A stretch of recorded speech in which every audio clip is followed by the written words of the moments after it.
All right, back to work. It's been a nice 2 years off. All right, maybe it's not been that long since I've been consistent, but let me just start off the top of the show saying I'm nervous to do this.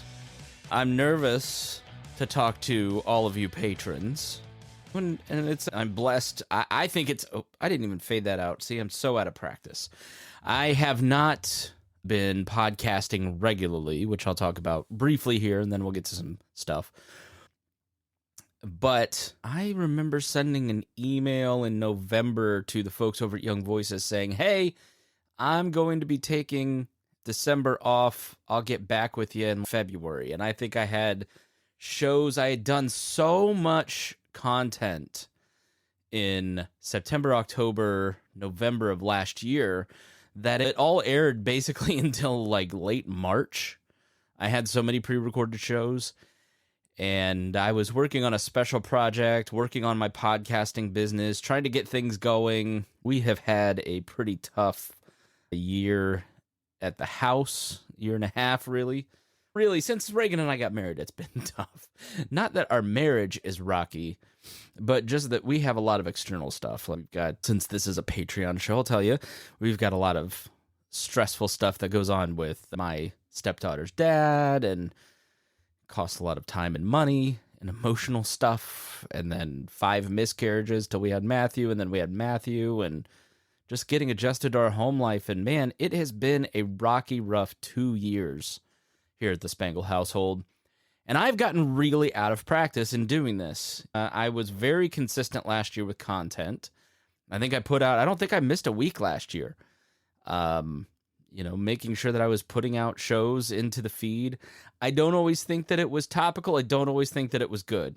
I do think that there was some great stuff in there and some undercovered stuff, but I don't know that it was all home runs. And so somewhere around March, I started thinking like, all right, how do I really want to do this? And I've spent a lot of the summer trying to think about, do I want to do this? And I know this is I have this conversation with you every 6 months, but like, I'm at a career crossroads too. So not only do we have all this stuff mentally that we got to process through at the home life, I'm the sole breadwinner. So I've got to make money with my podcasting, consulting, and podcasting, and then my day job at Bob and Tom, which also stressful. And obviously the Patreon here has dwindled down. Some of the money from other areas has decreased, but made it up in places like the TV show, doing the BT Miss Pat Settles It show helped our family a lot, but that a blessing. But my day job, it has a 3-year contract, so I definitely have a job there for 3 years. But the reality is I work for a radio show where the main host is in his 70s. Who knows what that looks like in a few years? I do have to have a second career. And I've thought maybe I want to do podcast consulting. And you know what? I had a conversation about a month ago with somebody, a mentor of mine, who said, look, you're not happy doing this because you're really good at hosting shows and drawing a crowd and doing this, and you're trying to teach it to other people to the point that you're neglecting your own shows and the things you're passionate about. And it just hit me so hard. I was like, oh, that's exactly right. I'm neglecting the thing that I love, that I've been working towards since I was 8 years old, which is this show, at the expense of trying to teach other people how to do it. I'm still going to do that. It's great extra money, helping people set up podcasts and editing their podcast for them, and it's easy for me. But it's not the thing I wake up every day thinking about wanting to do. Here's the example. I woke up today at 5:15, and went downstairs. And my first thought is not to worship the Lord and read the Bible and think about all the things I'm grateful for, like my wife, my children. No, it was to turn on YouTube and to watch Joe Biden give a speech at the DNC. It's a sickness. I've been a news junkie my entire life, and I just love this stuff. I love talking about it. I love reading about it. But after that conversation about a month ago, I was like, I am so flabby. I have not followed the news for a long time. I don't really know what's going on. I couldn't have a coherent argument, both informationally and in terms of my skill set about something like Israel and Palestine, I've just gotten so out of practice. Because the thing about doing a talk show like this is that you have to wade into the current events. You have to wade into the river of news, and you have to swim with it. Because if you get off of it for 3 days, you are just toast. You don't know what's going on. You've missed central arguments to what's being discussed and foundational facts. And it's hard to go back and search, because I don't know if you've noticed, but Google is completely broken, useless, and irrelevant. So ChatGPT is something I use for search a lot, but it doesn't really have current news, and it's wrong half the time. So it's actually like hard to go back and say, okay, what was the TikTok on this, right? Not like the platform, but what was the timeline of events for these certain things?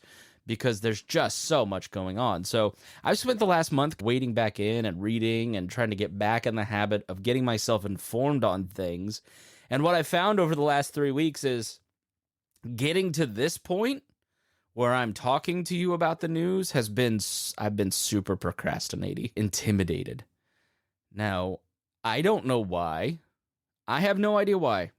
It's really weird, because I had a conversation with somebody the other day, and they asked, like, how did I know I wanted to do this stuff? And as all libertarians, I was not a popular kid in elementary school. I was not an athletic kid. I wasn't weird, but I was just nondescript. I was an NPC elementary school kid. And I didn't have, like, really strong connections with a lot of friends, but I had a really, like, strong connection with the Bob and Tom show. And I had a strong connection with Rush Limbaugh. I know it's weird, but, like, listening to people on the radio felt like friends. And that was that way all the way through to I know half the stuff that Glenn Beck says is crazy, but I listen to him almost every day because I love him. I think he's a great guy. I like Glenn Beck, even if I think his analysis is often just off the wall and conspiratorial. But you build a relationship listening to somebody, and it's really strong. And at 8 years old, I remember listening to War of the Worlds by H.G. Wells, as done by Orson Welles. And it scared the crap out of me. And it's 75 years old at that point, and I'm just sitting there thinking, man, maybe not in these words, but if this medium has this power, then it's like all I've ever wanted to do was talk radio. And I've spent the last couple years feeling sorry for myself, saying, nobody wants to listen to the libertarian centrist talk. To do talk radio, you have to be MAGA and right-wing, and it's not that I'm not right-wing. I am on the center right, but I think you have to be nativist. I think you have to be a certain way, and I don't know that's true. I've been led me over the last couple weeks into this deep dive on talk radio, and I think it's been that way for the last 10, 15 years, maybe 20. But talk radio in the history of talk radio wasn't conservative talk radio till the Bush administration. And that's when it became dominant. And I think it's had its moment, and I think it's cracking up. And I think there's a place for talk radio that is center-right, but isn't racist, isn't nativist, isn't anti-immigrant, isn't constantly mocking everybody. Okay, maybe you have to mock everybody, but I don't think that you have to just get on the air and talk about Comrade Kamala. Watching Todd Starnes who's a Blaze TV radio show host, TV host, say every day on Twitter that Comrade Kamala is getting replaced by the DNC because they're going to replace her. He has no evidence of that, and absolutely nobody's going to hold him accountable. The only accountability is that people just stop taking him seriously because they don't find him credible anymore. So I think there's going to be a point in the next decade where talk radio comes back around to being more informational, yet still entertaining. Still center right. I think that's always going to be in its DNA, but not this right, not the new right, which seems to focus on culture war issues. I think people are tired of it, and I think there's an audience out there for talk radio that does something differently. And I would love to be a part of that. And then I said to myself, Chris, you're lazy. You could do that. You have been training to do this since you were 10 years old. You have followed the news. You have the history. You worked at a local talk station. You knew you needed political work, so you went to the Libertarian Party, where you started We Are Libertarians. You know every talk person in town. You have news relationships. You spent a decade working in talk radio at Bob and Tom at the highest level. You have more connections than anybody else who said, I want to start a talk radio show. Very few. Oh, there's a hawk outside my window. It is huge. That is a big bird. Wow, it's on the light post of my neighbors. It's really cute. All right.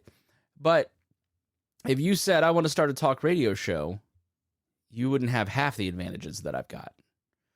And what do I do with those advantages? Not right now, anything, right? I don't know. I have talked myself out of all of this for so long and avoided it because I'm trying to be comfortable in other areas of my life, that wading into arguments about politics and saying things out loud that is like skin on fire when you've got your life, not a mess, but you've got some challenges. But things have, I think, gotten a little stable, or we've gotten used to them. I don't know which. But the thing is, you've got to practice at it, right? You actually have to show up and do the work. Because if I walked into the local talk station, WIBC, right now, and I said, hey, give me a show. I'm on BET. I work for Bob and Tom. I have friends. I know things. I've got experience. I don't know if I have the discipline and the skill to actually do that. So I need to test myself out. I need to show up every day and actually do the work and practice. Because if I don't, then I'll never know if I can do it. I think I can. I think I've got the point of view, the interest, the voice, the experience to actually show up and eventually have my own talk radio show and to do this as a career. And the only thing stopping me is me. We're going to give it a shot. And I'm not going to do it on the big public feed yet. I want to just practice to get my sea legs back, because I have never done monologue shows. And you want to know the truth is, I've been intimidated by them. I've been scared of them. That's why We Are Libertarians was an ensemble show, because I didn't have the faith in myself to be disciplined enough, or to have the skill or the intelligence to come and talk to you one-on-one and carry the show myself. So that's why I always had other people. And then when those people, I wasn't recruiting enough and we were dwindling down to once a month, and then I just started doing a lot of interviews to get by. And I can hop back on that train, but I really felt like a lot of the interview stuff, which I'm still going to do interviews, I'm still going to talk to people. There's a lot of people I want to talk to. Not one person can know everything. I think you have to bring in experts to understand what's going on, but you still have to carry a show. And can I do that? Can I be boring, or can I be interesting? We'll be the judge. But not having ever really done that, I don't want to just rush out and to a few thousand people. I want to talk to my friends, a small group of people, the people that support me. And I think maybe even just continue doing the public feed like once a week, and then doing this every day. I think every day is really what I want to shoot for. Maybe 20 minutes a day, bring you the headlines, give you some points of view, start there and expand out. But I've got to actually show up and do the work. My life is arranged in such a way that I have the freedom to do it. I have the time to do it now. And I'm not asking for permission from other people. I viewed my job for a long time as it having ownership over me. Like, I had to ask for permission to do the things that I like to do. And like, work doesn't work like that. They are lucky to have me. Your job is lucky to have you. And if you don't like it, you can leave it. And if you do like it, you should stay and you should work really hard for them. But this quiet quitting where you just say, I'm checking out quietly until I find something else, I don't know. I don't buy into that, right? I like my job. I like the people I work with. But I also have to be smart and recognize that I'm going to have to find a second job at some point. And do I want to go work in some cubicle 9 to 5 where I have tried to avoid that my whole life? If I try, my wife and I talk about this all the time because I need to go apply for other jobs at some point. What am I going to do? Like Cummins or Anthem here in town, Eli Lilly, they don't quite need podcast editors. They don't need somebody who can do a talk radio show or analyze news for them and give them an opinion to their staff. I guess I could do comms work. I am a good writer. I'm good at packaging information and presenting it, but I have to be interested in it. I'm sorry. Writing press releases on the latest B-2 bomber over at Rolls-Royce just does not sound interesting to me. I had a shit or get off the pot moment here. And so I've got to get and exercise these muscles. That's what I'm going to be doing every day. I promised myself last week that I would start last Monday.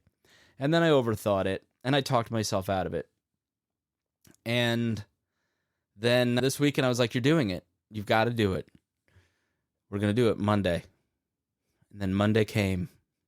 And there are a million reasons not to do it. So here it is. Here I am. I need you to hold me a little accountable. I would love for you to interact in the Patreon website or the Patreon app. I want to hear your comments. I want to have a dialogue with you. Maybe we can get it to where we can take phone calls on this, or you can pop in on StreamYard and give your opinion. Maybe we can do some live Q&A type stuff. If you've got show topics that you'd love me to talk about or research and explore, I'm open to that. If you've got questions, I just think it's really important for you to have a conversation with your audience. You all are so great in supporting our family. The Patreon money, here's the deal with the We Are Libertarians podcast network. I'm going to shoot straight with you. Sorry, I went full Biden there for a minute. I am a libertarian. I have no desire to change, but I have accepted in the last 4 years that there is more complexity to the world than just, not right? If you're going to get rid of Medicaid, you could just with the wave of a pen go afuera and get rid of it. And maybe you'd be fine. I think things like getting rent control prices out in Argentina popped housing supply up by 197%. Obviously, afuera works in some cases, like in regulations. But if we're going to get rid of the entitlement programs, which are the thing that are making us bankrupt, there's real human wreckage on the other side of that. I think we've seen that with the Dobbs decision. When you just take something away and move it towards, in my opinion, more freedom, because now the states are regulating, and I know that sounds odd to maybe some of you who are pro-choice, but the fact is that the federal system was not designed to just pass a law like the Supreme Court is not supposed to say everybody has a right to this service. It's really supposed to be done at the states in the American constitutional system. But we can't sit there as pro-life people and not see the wreckage, not see the confusion in law, the confusion at doctors' offices, the people who are not getting ectopic pregnancies taken care of. And so I think we have to think about that. We have to be compassionate. We have to think about how greater freedom will impact people on a real level. And we have to reform government towards libertarian designs to be more mindful of those things, as opposed to just let's speed this all up and collapse it. I have a fundamentally different view than what is popular in libertarian talk, and I want to explore that. And I may be totally right. I may be totally wrong. I think one of the features of my voice has always been, I don't know. I'm asking questions and trying to figure this stuff out, and you get to listen in. Also, not a great talk radio success feature, right? You're supposed to come here and say, this is the way it ought to be. And everybody just goes, yeah, that's exactly right. I love the confidence. Even if you say something totally different 2 years from now, it's saying it confidently is what really matters. But I forget what my original point was, but the We Are Libertarians network. I think the libertarian movement has moved in such a populist right direction that we can't compete in some ways by trying to label ourselves libertarian. And I think the center, the independents, the curious people that I'm trying to reach are turned off by the word libertarian. They may be a little curious, but I think a lot of people left and center are now bringing baggage to that word. Maybe they always were. I also find having a network to be a lot of extra work, because part of what I always did was I loved the building of the infrastructure, and then my hosts were the smart people. So I didn't have to spend a lot of time reading books. Well, I do now. And so I just have less time to deal with the interpersonal relationships and fights that come along with having a network. And it's like the key thing, and mediating those arguments and trying to please these different factions and recruit new hosts when the old hosts move on or get tired. People's ideologies change and they move in different directions, and that creates tension. It's just like, where's your time best spent? And I've got enough time to do my show. I don't have enough time to run a network and kind of deal with all those intricacies of interpersonal interaction. So I'm not killing the We Are Libertarians podcast network. I just haven't been growing it, and I don't anticipate at this point growing it further. And just really investing in the Chris Spangle show and the features that I want to produce out of that, and trying to reach people. I've been blessed through BT and the Pat Down to reach a large audience of independent people, normies who are politically interested but don't have an ideology. And I think when you come at it, hey, tune into Chris Spangle's show, or maybe something that's more generically titled, like I've thought about, what was I thinking today? Something like Free Thinking with Chris Spangle, right? Something generic like that. They go, okay, I know what direction you're in, but I'm willing to give it a shot, as opposed to We Are Libertarians and you need to be too. I may change the Patreon logo or labeling to supporting the Chris Spangle show. I've thought about that for a year. I got some pushback from some people, so I didn't do it. But I've had other people outside of our circle say, I will donate to support you. I won't donate to support libertarians. As a person who uses this money to support his family, I'm like, well, maybe if I can expand it a little bit. But I want your thoughts, right? I think if you... the We Are Libertarians network right now is my show and attached shows and Boss Hog of Liberty and Low Key Wall. We have a lot of shows that are archived. Brian Nichols and Rimzo have moved on to AMP. Rimzo works over at AMP Media, which is owned by Cliff Maloney. So they're working with him. So we're just down to a couple shows. Boss Hog's rock solid, still doing their stuff. But that's the network update. De-emphasizing the word libertarian in order to convince more people of our ideas. That was the initial reason for the switch, but I've also found some hesitation in people hitting subscribe to this show just because of the association with the network. So I may just pull the trigger at some point. We'll see. Enough about me. I will be bringing you a little bit more of my personal life and kind of my thoughts and some of this stuff. But I needed to just come on here and talk and get it over with so I could get to the news and tell you where my head's at. And just, to me, I was like, before you leave for work today, because I'll do this thing that I've done for a week and a half now where I go, oh, I'll do it at 3 o'clock today. And then I don't, because I'm tired or I've got some excuse. I've got, something popped up. I got to do that. Like, before you leave the house, you're going to do this. Before you're going to get up early, you're going to get your work done. I'm not totally prepared. My thoughts on Joe Biden's speech, briefly, is he was very articulate. He only had a couple flubs. Joe, first of all, I went to bed at 9 o'clock. So back in my day, you used to have the convention speeches start at 8. You might have some like C-SPAN stuff with the mayor of Chicago on C-SPAN at 7 o'clock, or CNN would cover it, right? The good people, the people that they've been advertising, like the Hillary Clintons, the Jill Bidens, those people would start at 8. And then your primetime speaker like Joe would come on at 10, and then they would be done by 11 to get to the 11 o'clock news. But I guess in the age of social media clips, which is really where everybody watches it, like probably 8 million people, 10 million people actually stayed up to watch Joe Biden last night. I haven't seen the ratings, but I'm just guessing.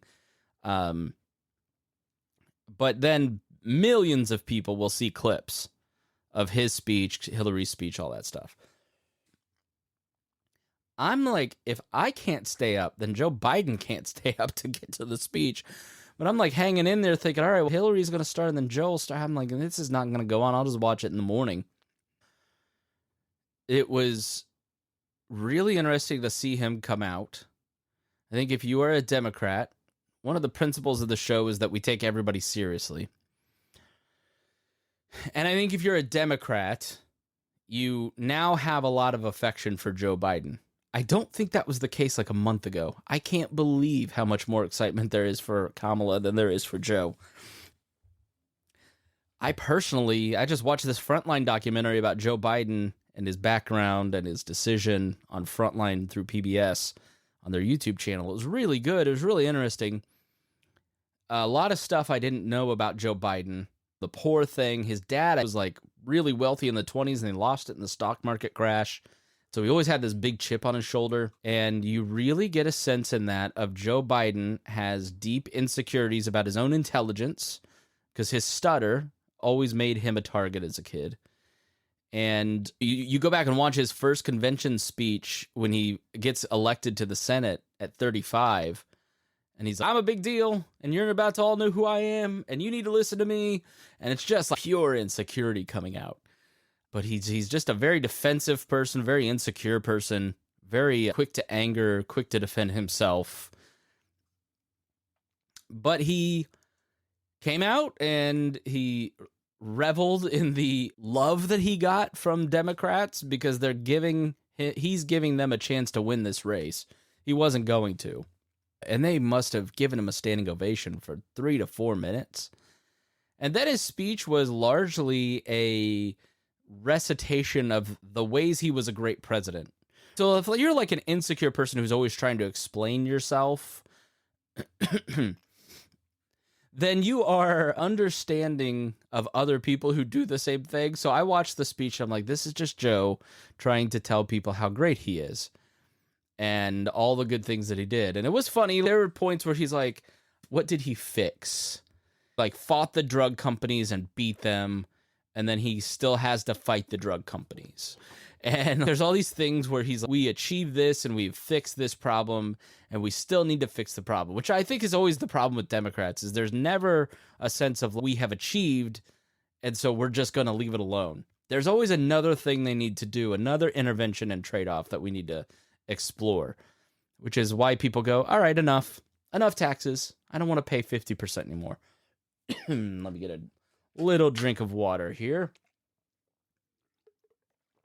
So there wasn't a lot of conversation about his decision to quit, just that he loves his country more than he loves being in power. But I can't imagine how painful this decision was for Joe Biden after watching this documentary. He has literally been obsessed with being president since he saw John Kennedy get elected in 1963 when he was in his teens. And he finally achieved his dream, and then he's got to quit because Nancy Pelosi made him. And the direction from a technical standpoint, a director on a show like this sits and says, okay, go to camera C, go to camera B, go to camera A, go to camera D, right? And so you want to change things up every 3 seconds to make it visually interesting. Whoever they had directing it last night was horrible. It cut. I mean, it was dizzying. When he walked out, they just cut it like every below 1 second. I mean, it was wild. But this director was great in that every single time Nancy Pelosi clapped for Joe Biden, they cut the camera to her. And it was hilarious. I laughed out loud the first time they did it. And she's not really mouthing, "We love Joe."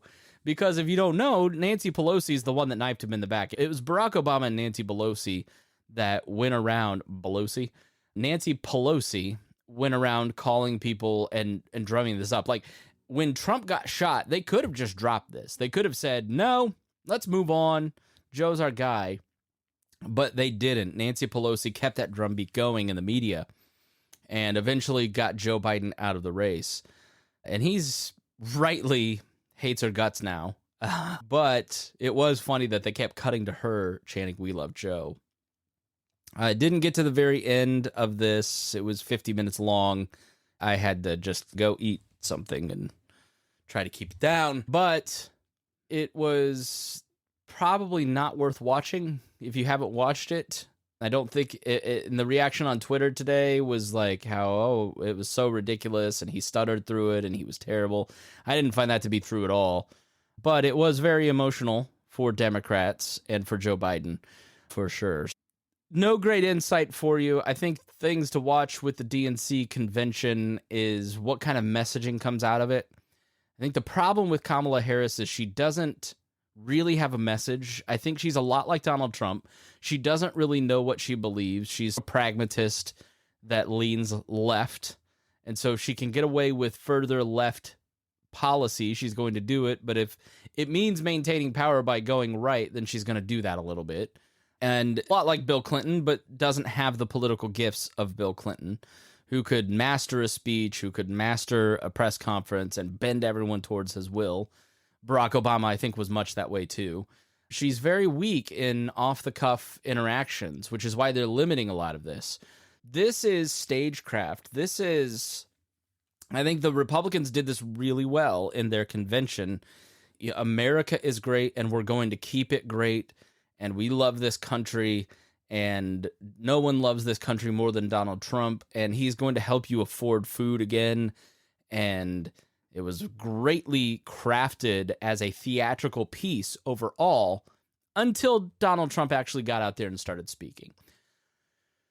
So we will see if Kamala Harris and her team, which really have had a month to work towards this, to put this together, if they'll have, there's a lot of themes last night. Labor, and we're going to support labor, and we're going to cut your food, and Donald Trump's awful, right? So this is a great week for Kamala Harris to really define who she is, introduce herself to the American people in a way that they can grab onto.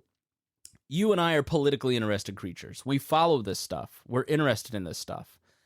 But your average person I was literally talking to somebody on Instagram today, and they said, I just found out that Kamala Harris is the nominee, that she got she replaced Joe Biden like last week. I'm like, what?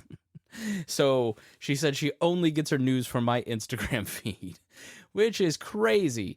That's the level that people are paying attention. And so you really have to, I think that's why this joy thing, they're really pushing joy, that she's a joyous person, that the future is together. Their TV ad I saw when I was in Georgia this weekend was really good. It was about the American dream and how we can work together and how it can be. And what was their tagline? A future we can afford. I think it was, that was really good, right? Because you're looking forward, you're thinking about the future, and we can afford it. Now, you're playing on people who think that that don't really know that you haven't been in office for 44 years, right? That she's been vice president. They're really relying on people not asking themselves, hey, wait a minute, hasn't she been in office for all this time? Because she's really the incumbent. This is just a really interesting race because there's two incumbents, but two new challengers to the incumbents. It's really weird. It's just such exciting times. But I'm going to wrap it up. I think the way that I'm going to go with this is show up every day, give you some of the big headlines that are going on, give you some comments, 15 minutes, 20 minutes, a little longer today just because I'm undisciplined. But that's my goal. Nothing overwhelming, and help you just get into the headlines so I can stay on top of the headlines as well, and we'll have a conversation about it. I'll read your comments. You comment in the Patreon system.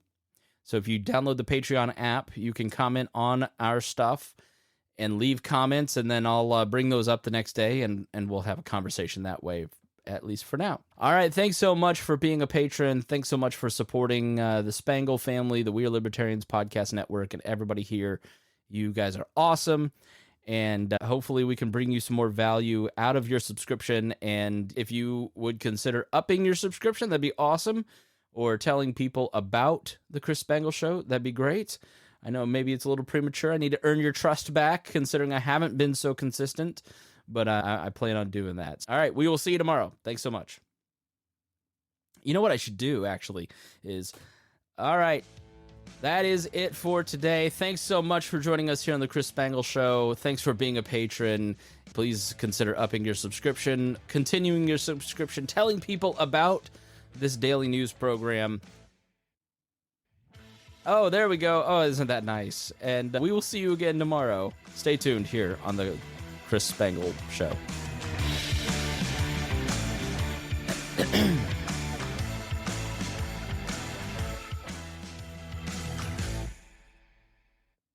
All right, that was nice.